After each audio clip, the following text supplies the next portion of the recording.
Hi, it's Grant here. I just thought I'd shoot this very quick video for you today because hopefully it will save you a lot of time and money when putting together your marketing funnel campaigns. And what I want to discuss is the single biggest reason for marketing funnel failure, and it is this.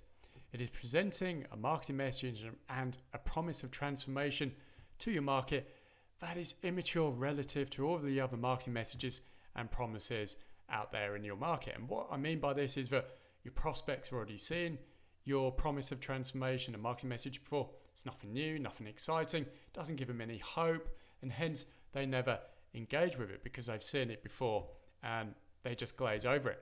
So I'm just going to give you a very quick example so you understand what I'm on about. So say for example, this is a really immature sort of promise based around the internet marketing niche that I've seen about 1,000,001 times over the past 15 years. It's how to make $10,000 per month on the internet. Really bog standard sort of promise of transformation and marketing message. Nothing new and exciting about it.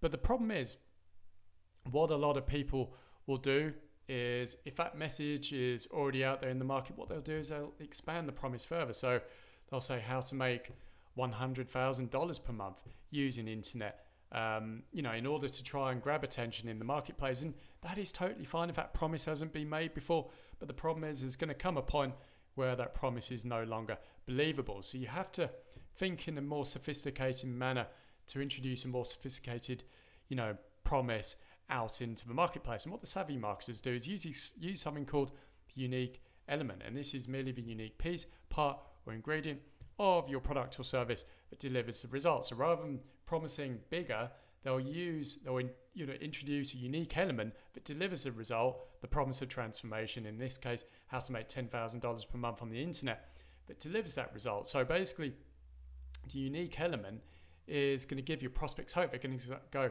oh, I haven't seen that before. Maybe that's what I've been missing and why I've never been able to make $10,000 per month on the internet. So that is how, you can make a more sophisticated message. And before you ever create a marketing campaign or put it together a sales letter or anything like that, just do enough research in your market so you know exactly what promises have already been made in the market, so you can make a more sophisticated message and give your marketing funnel the best chance of success. So that's what I've got for you today, and I'll speak to you guys soon.